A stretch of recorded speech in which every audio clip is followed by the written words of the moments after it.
V-Guard presents कौन जीत रहा है, को पावर्ड बाय सेंसोडाइन एंड विमल। बोलो जुबां केसरी।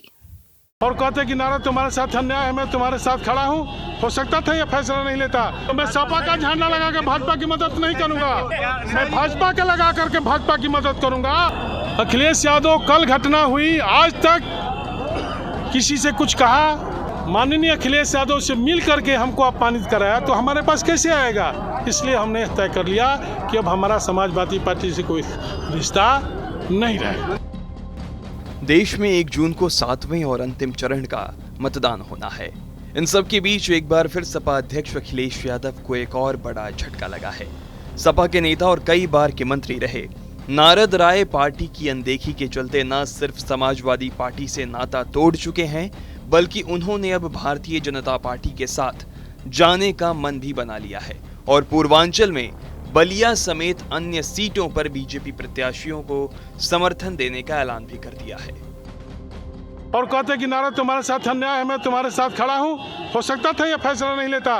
मैं अपने लोगों से आग्रह करता कि हमने माफ कर दिया, अभी माफ कर दीजिए। शिवपाल सिंह ये बात कह सकते हैं, सनातन पांडे यह बात नहीं कह सकते हैं। सनातन पांडे साहब ने क्यों नहीं पूछा, क्या कहा? यह बात तो सनातन पांडे को कहना चाहिए। सनातन पांडे ने और यहाँ के जिला अध्यक्ष ने साजिश किया, जो भाजपा के एजेंट है पहले से।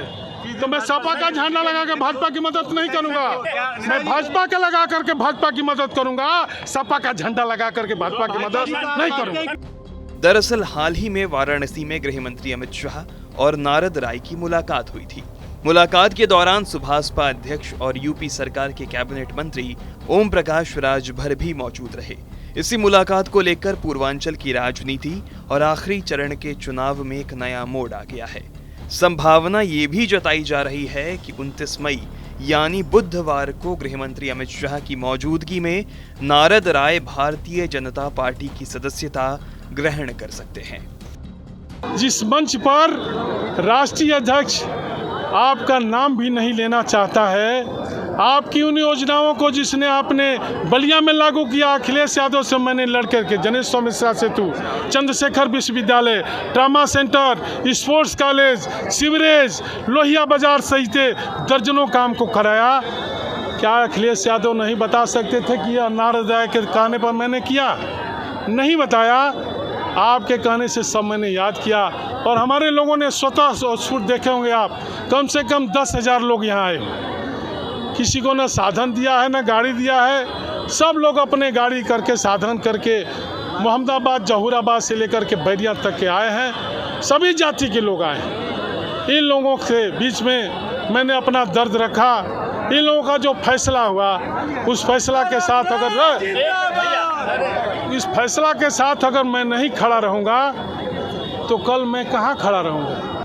फैसला लेने से पहले नारद राय ने अपने समर्थकों के साथ बैठक की और फिर उन्होंने आखिरी फैसला लिया। बैठक के बीच नारद राय ने अखिलेश यादव पर उपेक्षा और अपमानित करने का आरोप भी लगाया। अपमान तो हमारा उस समय भी हुआ। हमारा टिकट दिया अखिलेश यादव ने, हमारे हराने का इंतजाम भी कर दिया। पहली मर्तबा जब से लोकतंत्र में चुनाव हो रहा है, बलिया मुख्यालय पर कोई नेता नहीं आता है, यह पहली घटना थी। अखिलेश जी बलिया नहीं आए थे, अखिलेश जी फेफना में गए थे और मैंने वहाँ कहा था कि कुछ बलिया के लोग साजिश कर रहे हैं हमको हराने का। उन्होंने कहा, अरे छोड़िए, जनता आपके साथ है। यह नेता का आचरण नहीं है। अखिलेश यादव, कल घटना हुई, आज तक किसी से कुछ कहा? कोई हमारे यहाँ अपना खेद व्यक्त करने आया कि हमसे गलती हुई, चाहे यहाँ का संगठन हो, चाहे यहाँ का उम्मीदवार हो। किसी ने अगर हमसे कह दिया होता तो हो सकता था यह फैसला मैं नहीं लेता, लेकिन हमको जब यहाँ का संगठन, यहाँ का उम्मीदवार माननीय अखिलेश यादव से मिल करके हमको अपमानित कराया तो हमारे पास कैसे आएगा? इसलिए हमने तय कर लिया कि अब हमारा समाजवादी पार्टी से कोई रिश्ता नहीं रहेगा। वहीं नारद राय ने गृह मंत्री अमित शाह से मुलाकात के बाद सोशल मीडिया पर पोस्ट करते हुए लिखा, दुनिया में भारत का डंका बजाने वाले माननीय प्रधानमंत्री श्री नरेंद्र मोदी जी और यशस्वी गृह मंत्री, राजनीति के चाणक्य माननीय अमित शाह जी के संकल्प की समाज की अंतिम पंक्ति में बसे गरीब को मजबूत करने वाली सोच और राष्ट्रवादी विचारधारा को मजबूत करूंगा। जय जय श्री राम। नारद राय के समाजवादी पार्टी छोड़ने के बाद अब चर्चा शुरू हो गई है कि नारद राय के बीजेपी में जाने से पूर्वांचल की उन सीटों पर क्या प्रभाव पड़ेगा जहां चुनाव होना है। राजनीतिक विश्लेषकों का मानना है कि बलिया, घोसी, गाजीपुर, बनारस समेत आधे दर्जन सीटों पर जहां भूमियार वोटर प्रभावी है वहां इसका असर हो सकता है। नारद राय के बहाने बीजेपी पूर्वांचल के करीब 7 लाख भूमियार वोटरों को साधने की कोशिश में है। वी-गार्ड प्रेजेंट्स कौन जीत रहा है, को पावर्ड बाय सेंसोडाइन एंड विमल। बोलो जुबां केसरी।